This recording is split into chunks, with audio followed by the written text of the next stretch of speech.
Welcome to the show that gets Christians thinking about faith and politics. Get ready to challenge the status quo, expand your imagination, and tackle controversy head on. Let's stand together at the intersection of faith and freedom.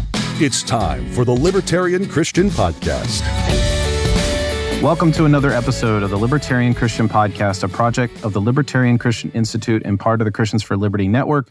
I'm your host, Doug Stewart, and I am joined today by Chelsea Follett, who is the author of Centers of Progress, 40 Cities That Changed the World.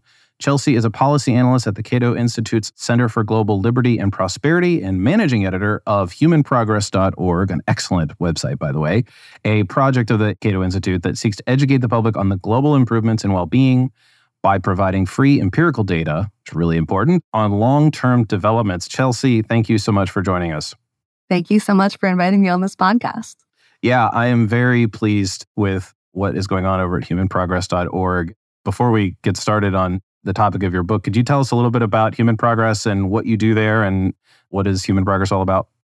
Absolutely. So it's within Cato's Center for Global Liberty and Prosperity, and the website makes available around 1,000 different indicators of progress and shows you how things have changed around the world from every metric of human well-being you can imagine, from literacy rates, rates of malnutrition and how those have been declining rates of poverty, increasing rates of prosperity, and so forth.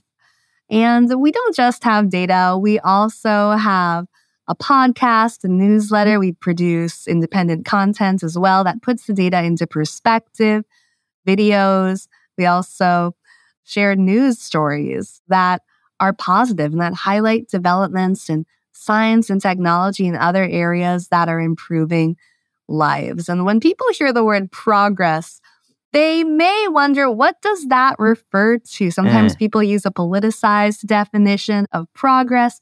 Some people disagree on what constitutes progress, but we try to stick to the least controversial definition possible. Anything that almost everyone would agree makes life better. Most people would agree it's better to be alive than dead. So falling rates of mortality, falling rates of child mortality. Most people would agree it's better to be healthy than sick. So any sort of medical advance would qualify. Most people would agree it's better to have a stable food supply than to be hungry. And it's better to be literate than illiterate, and so forth. So there is nothing in the website and its vast accumulation of data that takes a particularly controversial view of progress. Wherever someone falls on the political spectrum, whatever your ideological beliefs, I think most people would agree that the data that we've gathered does show remarkable progress and improvement, which then begs the question of where did all of this progress come from? Over the long run, things have gotten better. Now, obviously, the world is imperfect. It always will be. And none of this is to downplay the need for further positive change. But over the long run, there is so much to be grateful for. And figuring out how we achieved all of this progress may hold the key to fostering future innovation and prosperity. So that's really the idea behind the website. We hope to encourage intelligent conversations and debates about the drivers of progress. And as such, I spend a lot of time thinking about the conditions that help to foster human flourishing and progress. And this book is a part of that. Well, that's excellent. I could tell that there's a glow in the way you talk about what Human Progress is doing, because there's a sense of, maybe not pride behind your voice, in the sense of like, hey, we know that things are getting better and we have ways to sort of communicate that in data. I have a question that I've gotten pushback for when I've shared links from Human Progress. And it's like, well, where are they getting their data? And how do I know that that data is sort of solid? And, you know, if anybody looks up who funds the Cato Institute, they kind of have a already skewed vision of like, where might this research be coming from? And so, you know, of course, I don't know what your answer to that is. I'm sure you've come across that sort of critique. How do you defend where you get your data? Because this is the thing that I come across when I post it. It's a valid question. Obviously, there are limitations to all data, but we try to pick the most trustworthy sources available, the gold standard when it comes to international development data that covers many countries over many years. Sources like the World Bank, the UN, different prestigious universities, independent scholars at those. You can find all of the source information available on humanprogress.org. If you click on a particular data set that interests you, you can find a link to the source where we gathered that data from. And we do not produce any of the data ourselves. We simply put it all into one place and make it accessible. Okay. So regardless of whether we have any biases, those could actually factor into the data. And you can also find negative trends on the website as well, because we do not cherry pick the data. But the overwhelming trend across the vast majority of indicators over the long run is one of progress. Obviously, we saw many disruptions related to the pandemic. For example, global poverty, after declining for a long time, started to tick up again. But now it's actually back to pre-pandemic levels. And we can again say that global poverty is at an all-time low, thankfully. Now, there's still poverty that exists, and we want further progress on this. But knowing that the trend is downward over the long run, I think is very helpful. Do you think the idea of progress and maybe even pursuit of growth has been coming under attack in recent years? I think a lot of people are skeptical that there is progress, as you say, and I'm aligned with you, of course, on this, but I know that it just seems like the ethos out there, the cultural milieu is just simply like everything's getting worse, and maybe we should rethink this idea of progress anyway. No, absolutely. It can almost seem insensitive to want to celebrate any human achievements when you turn on the news and you are inundated with information about all of the problems that remain. And there are many. With so many bad things still happening in the world, it can be easy to feel hopeless about the state of humanity. And some people even view all of history, human history, as just one long story of decay and degeneration since some lost golden age when things were better. But I do think that if you take a step back and you adopt a historical perspective, a long-run view, you get a very different picture. And figuring out how we've achieved what we have is critical given all of the problems that remain. If we can figure out what sort of conditions, what sort of society fosters the innovation that we need to tackle all of our current problems, then that could be the key to solving some of them. Yeah. Well, and that actually helps us pivot into the book more directly, because what you're saying there is that humans need to come together and do these things and be able to solve problems. And if we're not able to come together, if we're not in conditions where we can work and cooperate, we are probably going to be unable to do that, which is sort of a theme in the book, because cities have a unique feature, which is there's a lot of people there, or at least relative to rural. So just tell us about the point of the book. What are the origins? How did you start writing it? And we'll go from there. Well, spending all this time thinking about what conditions drive forward progress really prompted the idea for this book. A simple question: where does progress come from? And so I sat down and I made a list of different aspects of modern civilization that we often take for granted. Everything from a stable food supply and sanitation to writing.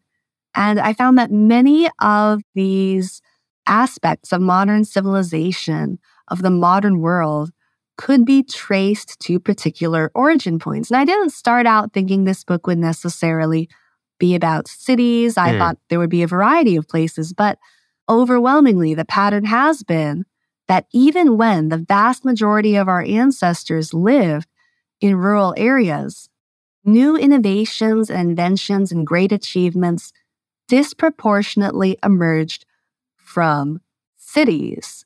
And back when the population of the world was much smaller in the early days of human history, even then, before there were really cities at all by our modern standards, progress tended to emerge from the closest equivalents that did exist at the time. And so the book became focused on cities. And while the book features a very diverse array of cities, each one being featured during a particular moment in history when it contributed notably to human progress. And this spans from the beginning of permanent settlements and agriculture all the way to the modern age and the digital revolution. Despite these cities being in such different eras of history and different parts of the world and being diverse in many other ways, there were some common themes that jumped out. One of which is, as you say, the presence of people. Again, relative to the era, any significant gathering together of people seemed more likely to become a center of progress. So why is that?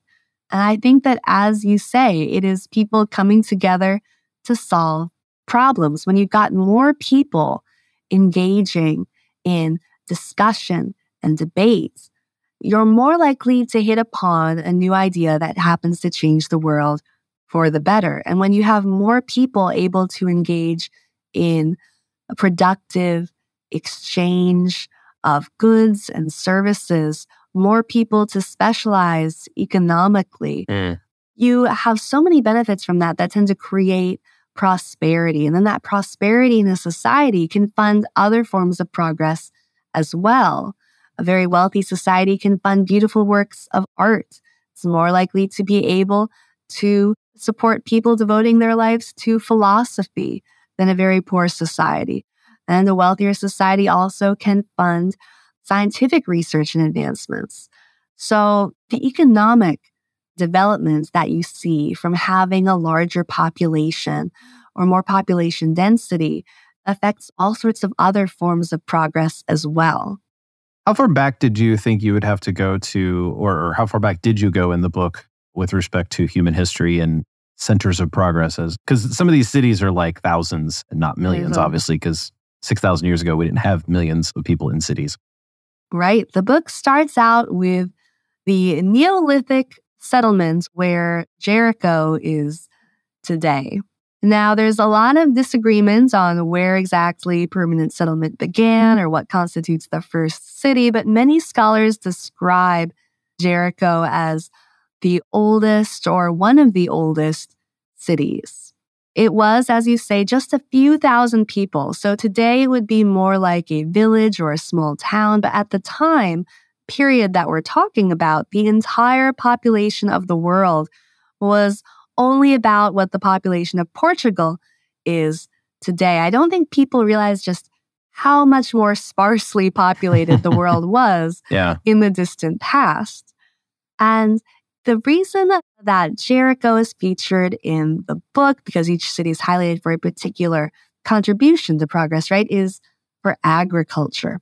Now, this might seem a little bit confusing because we associate agriculture with rural areas, not with cities.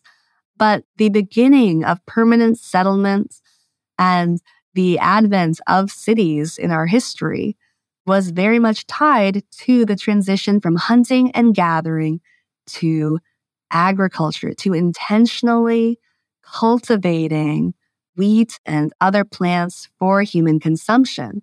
Now, this was a very dramatic transition that was difficult in many ways. It took place over a long period of time and introduced such a dramatic change in lifestyle and so many new challenges that I think it's difficult to conceptualize. But the payoff ultimately from developing agriculture has been a more stable supply of food than hunting and gathering could have ever provided. So the chapter on Jericho, I think, is a good starting point for a book on the history of the world's most innovative cities.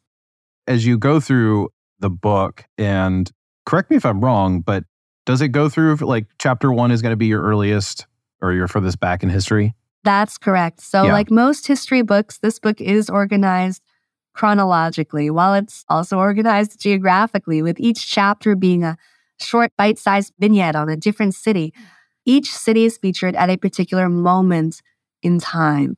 Classical Athens, ancient Rome, Renaissance Florence, Enlightenment Paris, and so forth. And because each city is only featured for this one moment in history when it was particularly innovative. The book is organized chronologically and moves again from the beginning of permanent settlements all the way to the modern age and the digital revolution. So it really is a very sweeping crash course in world history, and it's very accessible. So whether you have almost no prior knowledge or whether you are a history buff, I think that you'll be able to find something in this book that is for you. There were a handful of things that I learned, and one of the chapters, the one on Philadelphia, and I forget what the theme there is. That would have been liberal democracy. Liberal democracy, right? If for a moment I was like, oh, freedom, but because that's what my head goes to. But like with Philadelphia, that's what the liberal part means. Yeah, right. Very good. The unique situation in which Philadelphia was situated for the time that you're focusing on. Now, obviously, as Americans, we're going to look at that and say, well, of course we know when that was, but it isn't so obvious that Philadelphia or that any particular city would have been like the obvious birthplace of liberty, right? Mm-hmm. And so the unique situation of the city, like geographically and just other factors of it, was kind of a new one on me, which I kind of pride myself in knowing a little bit about American history. So even with American history, you've taught me something. Oh, that makes me happy. And the book, since many of your listeners are American, I would like to assure them that while the book is a global history, it features cities from all over the world. There are various American cities as well. Philadelphia, as you say, during the early days of the nation with the birth of modern liberal democracy. Chicago is featured for its railroads during the age of steam. Los Angeles for creating modern cinema during Hollywood's golden age. New York for its creation of modern finance, its post-war rise to become the global capital of finance. Houston for space flight during the space age. And so there are cities in the United States. Now, obviously, some listeners who may be from cities that I did not list will be wondering, well, why wasn't my city included?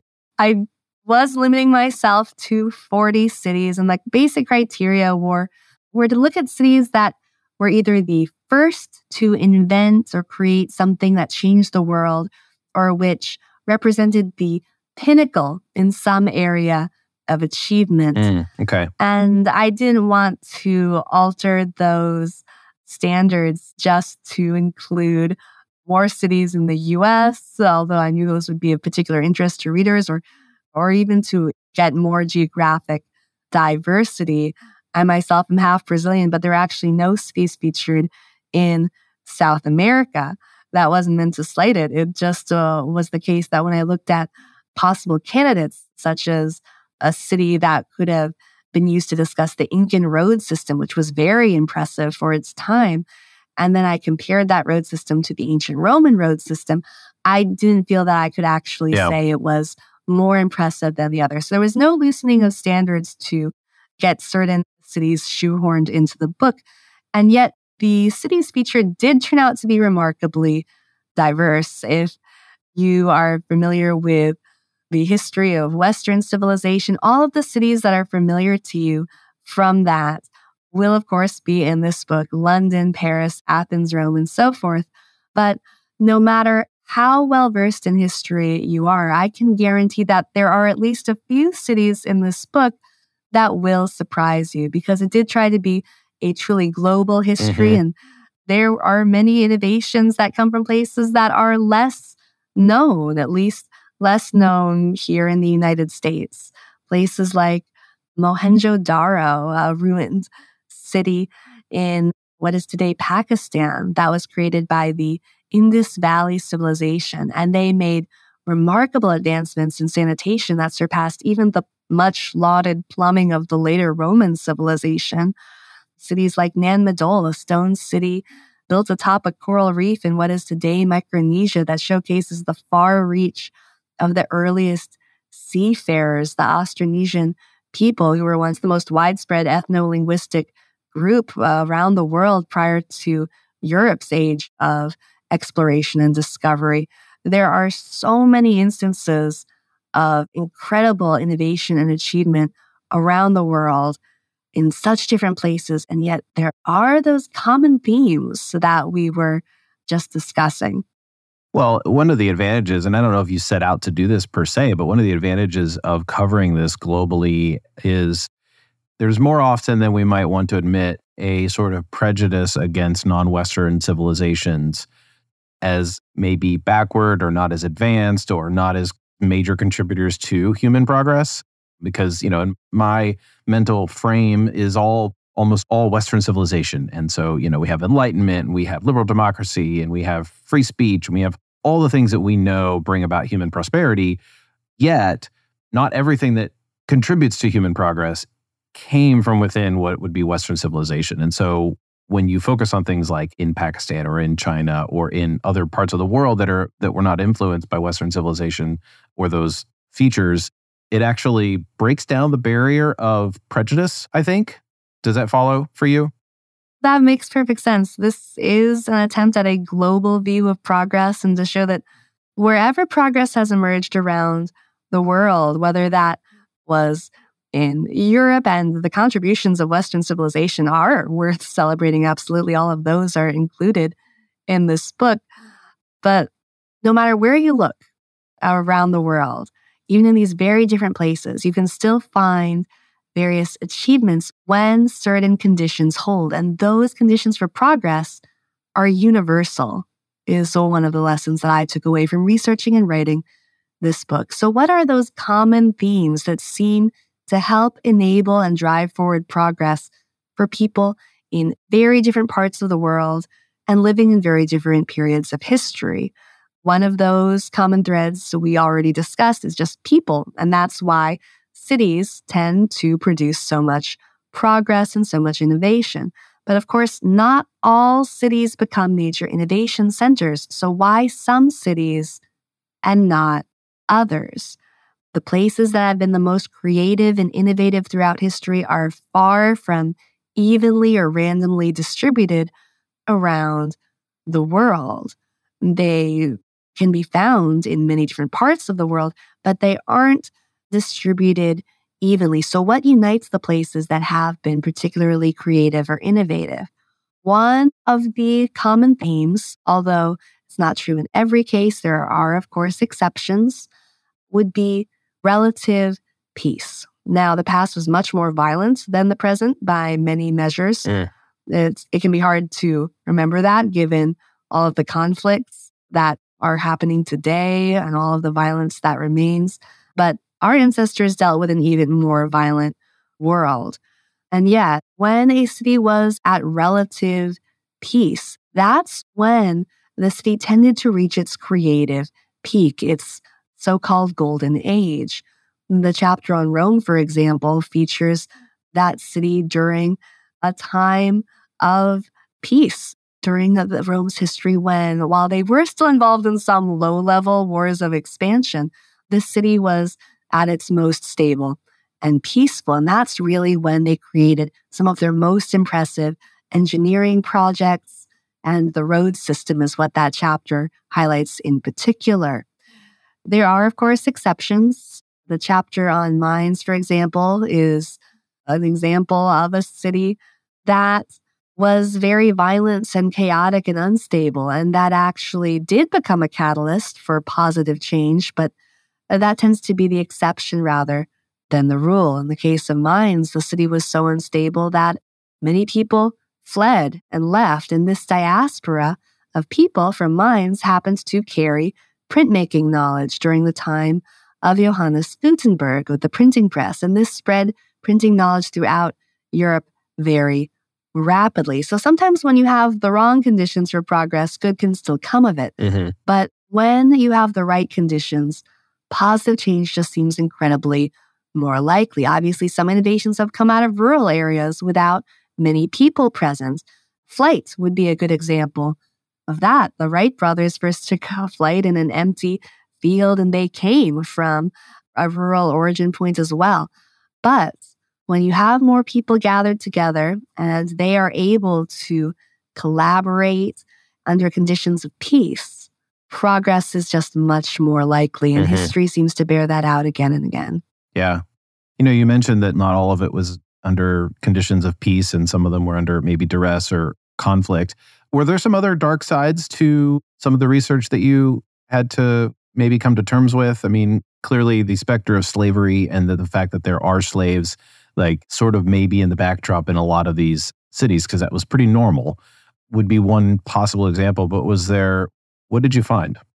That is a great example of just how far we've come. Sometimes I'm asked if I could go back in time to one of these cities, which one would I visit? And while it is fun to, with our romantic notions today, as some of these ancient cities, think how nice it would be to walk through Renaissance Florence or classical Athens, the truth of these cities that we have to be confronted with is that the distant past was not a place any modern person would actually want to live or want to spend any significant period of time in. And every chapter in the early portion of the book, again, the book is chronologically organized, any chapter in the distant past in the first part of the book, as you say, has at some point a disclaimer, usually saying something along the lines of, a modern person would not wish to live here because X, Y, and Z. Yeah, right. So many of these early cities had terrible human rights abuses, everything from human sacrifice, which was once widely accepted in many cultures, to slavery, which was almost universally practiced and condoned by almost every major civilization. So we have come a long way morally as well. Up until now, we've been talking mostly about material progress. And it's great that we now have enough to eat, that we now have plumbing, that we have all of these wonderful innovations that make our lives better, medicine, science, and so forth.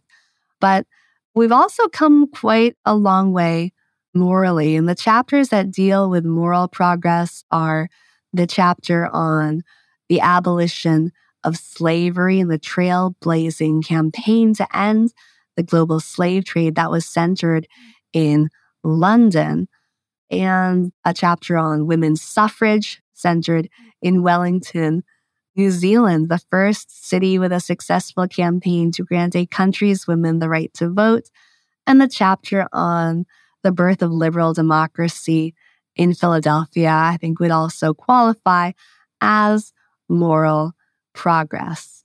When we talk about moral progress, obviously that's a bit more controversial in most cases than other forms of progress, but I think that the subjects that are dealt with in the book are pretty much universally acknowledged to be progress. No matter where you fall on the political spectrum, we all agree that the abolition of slavery was bad, that giving women the right to vote was good, that having people in general be able to vote through liberal democracy is a good thing, a positive advancement. So we've come a long way, and I think that living in the present age is a wonderful thing, and we don't appreciate just how much better in many ways life is today than in the past, both materially and in many cases morally. Again, not to diminish the need for further progress, but recognizing how far we've come and focusing on those milestones as our ancestors solved so many problems in the past, I think can be very inspirational as we deal with the problems that we still have. Yeah. Hey, folks, I just want to take a break from our episode to ask you to consider becoming an LCI insider. We want everyone to feel engaged and excited about what LCI is doing. And the best way to do that is if you become a monthly supporter at $20 or more per month, you will become what we're calling our LCI insiders. You get some free gifts. You get an exclusive Christ is King magnetic lapel pin. We give you 2 copies of Faith Seeking Freedom. We send monthly ebooks months ahead of when they're released on our public website. You can get discounts on our swag on our online store, and you get exclusive invites to our quarterly live streams with the LCI staff. In addition to that, whenever we do publish something like a physical book like Strangers with Candy, we'll also send you those as well. So the best way to stay up to date on what we're doing and to support what the Libertarian Christian Institute is doing, including supporting the podcast you're listening to right now, is to become an LCI insider. So to do that, go to libertarianchristians.com/donate and then choose recurring monthly gift, and you'll be added to our list automatically. Thank you for your support, and I'll let you get back to the podcast. So I have a question. You wrote something on page 4 that I know is, I think I know why you wrote this, but it is perhaps, I'm going to read it here. I'm just going to get some thoughts on it. Perhaps the biggest reason why cities produce so much progress is that city dwellers have often enjoyed more freedom than their rural counterparts. That seems a little bit odd to maybe Americans right now who feel like living away from cities would actually feel more free. So what do you have in mind there when you say that city dwellers, and again, we're thinking the context of the city in which your book is centered, often enjoyed more freedom? What does that actually mean in what you're trying to say there? I'm very glad you asked that question because that brings us to the last of the three major common themes I was hoping to highlight in this book that I believe are the secret ingredients to progress. We spoke about people, we spoke about peace, but the last and by no means least key condition for progress is freedom. So why would there be more freedom in cities? I think that your listeners are absolutely right that it's not necessarily the case that all cities are free. And in fact, we see, for example, in draconian regimes under authoritarian governments that often the brutal laws see more lax enforcement in rural areas just because it's harder to enforce laws in remote areas. So there are absolutely cases where the rural areas are freer.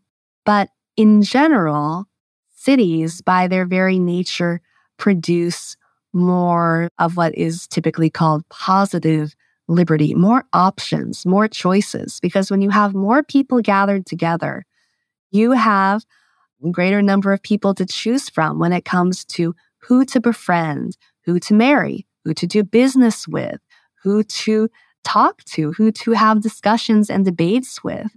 And through all of that collaboration and competition and debate, new things emerge, change emerges, and some of that change is positive. When you are in a smaller community, because there are fewer people, by its very nature, a smaller community tends to be more of a uniculture. It tends to be much more conformist because if you're in a smaller community, that just cannot support the existence of multiple subcultures and different beliefs of great diversity of viewpoints in most cases.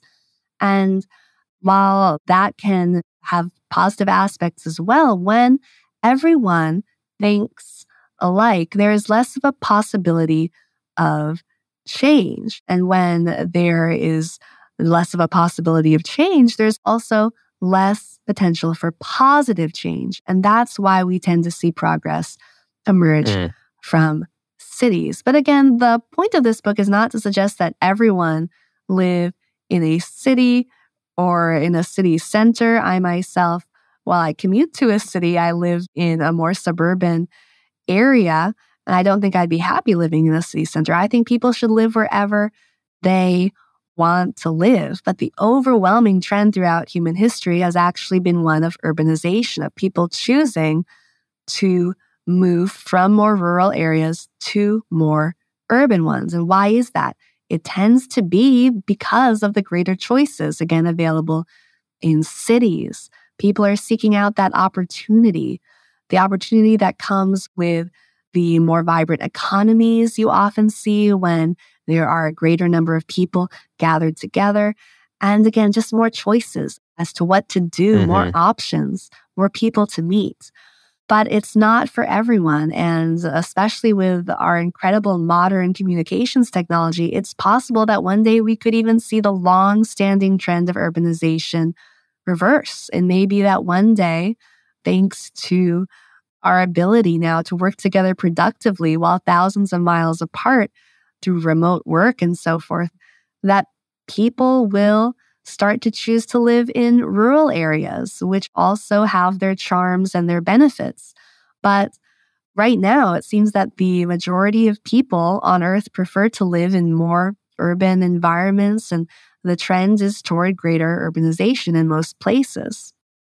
Yeah, I think the idea of the city is a little underrated for many people who are into freedom and prosperity and progress. And this is why your book is a really important contribution, because there's so much value to what a city can provide. My first insight into that was when I read The Triumph of the City. I don't know if you've read that book. Yes, Edward Glaser. And he talks about Yeah. cities as centers of progress, essentially, too. This book is a great elaboration of that thought if you enjoyed his work. Yeah, no, it was good. And he goes into detail on just a handful of American cities, I think. And it just is kind of like, oh, I didn't see the benefit of that. And, for people who think climate change is a problem with concentrated amounts of people, cities are actually a solution to that and all this. So cities are definitely underappreciated. And I'm very much a country person. I would not be able to live in the city for longer than a vacation stay. I very much like the farmland that I live in, but I definitely have a distant appreciation for the value of cities. I want to ask you a couple, I wouldn't say personal questions, but more fun questions about the project that you wrote here. What were some of your favorite cities to write about? Oh, I think one of my favorites, and certainly, I didn't know that much about before researching and writing about it for this book, would be Dubrovnik. It's a city in modern-day Croatia, but it's a very old city. It was once an independent city-state, the Republic of Ragusa. And I think that city just beautifully highlights the importance of policies and institutions of freedom. While it's true that all cities, by their nature, tend to offer more freedom of choice in certain ways, some cities are obviously much freer than others. And the Republic of Ragusa had as its motto just the word libertas, so the Latin for liberty. Is not sold for all the gold in the world. Their flag was simply that word standing alone. And they, if you count a city-state as an independent country, they were among the earliest countries to ban the slave trade because they believed so strongly in liberty relative to the era. And we're talking about the medieval era. They were sort of a medieval Hong Kong. They were a coastal city, and their prosperity was based on trade. They were a free trading, seafaring supernova of exchange at the time, at the crossroads of different civilizations. And when the Black Death pandemic struck Europe and in many cities killed a third or even half of the population, the level of devastation is actually really difficult to imagine. Ragusa, or Dubrovnik, was among the first cities to create a coherent public health response. They invented quarantine, limited quarantine waiting periods, and by implementing those waiting periods for ships coming into the city, they were able to keep their ports open and actually achieve significant mercantile expansion during the Black Death pandemic, the plague, whereas some other places such as Venice actually had to close their walls for a time completely due to repeated outbreaks of the plague. And so I think there are some valuable lessons there. While all cities offer a certain degree of liberty by their nature in that positive liberty sense, in terms of policies and institutions, cities differ greatly on how free they are. And the cities that have been relatively free throughout history have been far more likely to become centers of progress. And another lesson that follows from that is when you look at the downfalls of these different cities featured in the book, so often those downfalls involve the loss of values of openness and tolerance and freedom that helped to make cities great. One of the later chapters is on Hong Kong during its whirlwind rise in the 1960s, going from one of the poorest cities in the world, the level of poverty comparable to some places in sub-Saharan Africa today, to one of the wealthiest and most glamorous cities in the world. They did that through policies of economic freedom and civil liberties. And yet we know today, of course, that things have changed. The pillars upon which Hong Kong's success were built are crumbling in the tightening fists of the Chinese Communist Party. And it's a great reminder of how fragile the conditions for progress are, and that freedom that allows us to create such wonderful innovations, everything from economic development to scientific advances and artistic achievements, all of these wonderful forms of progress, they are dependent on very fragile conditions that are worth cherishing and preserving.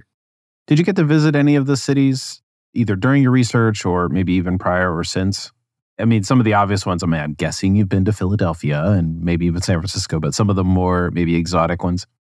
I haven't been to as many of the cities as I'd like, and I began writing this book actually at the start of the pandemic when travel was so severely restricted. And so the book was a nice mental tour of the world when I was not actually able to engage in travel in real life.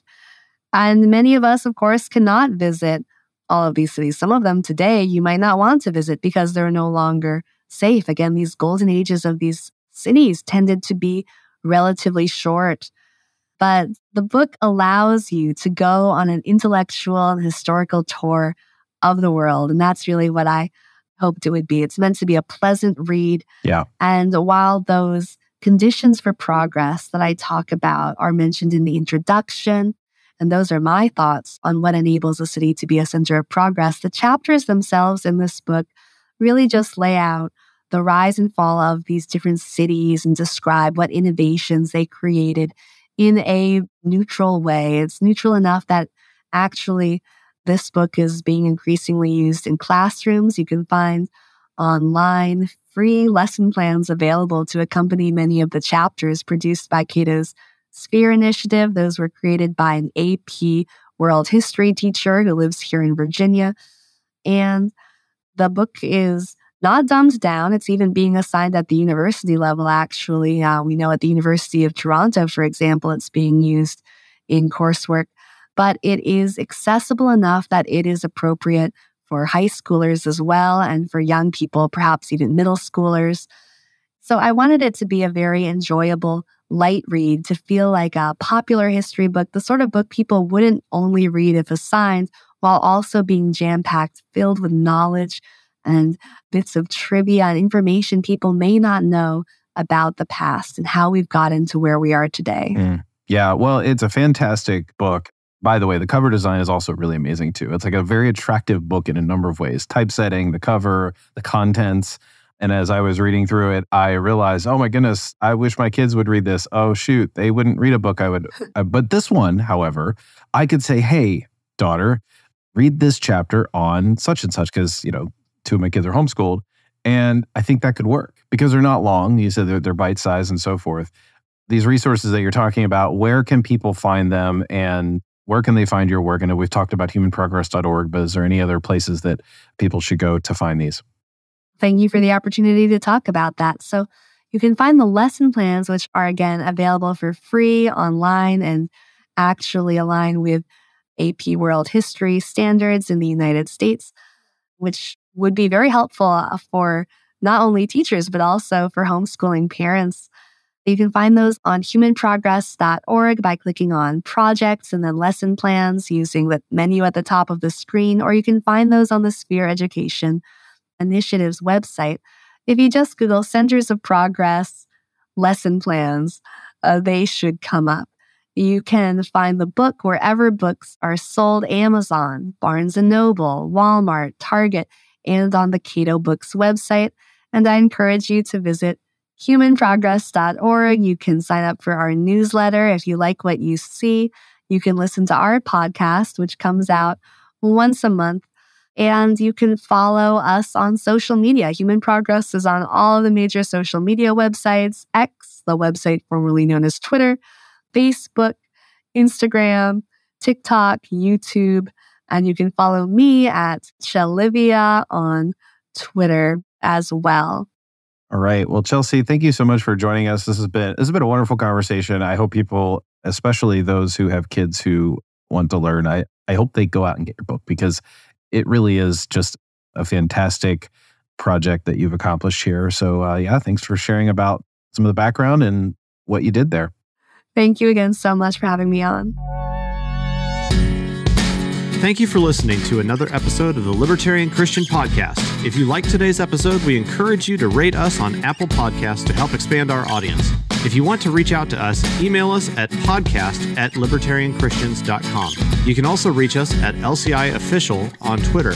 And of course, we are on Facebook and have an active group you are welcome to join. Thanks for listening, and we'll see you next time. The Libertarian Christian Podcast is a project of the Libertarian Christian Institute, a registered 501c3 nonprofit. If you'd like to find out more about LCI, visit us on the web at libertarianchristians.com. The voiceovers are by Matt Bellis and Catherine Williams. As of episode 115, our audio production is provided by Podsworth Media. Check them out at podsworth.com.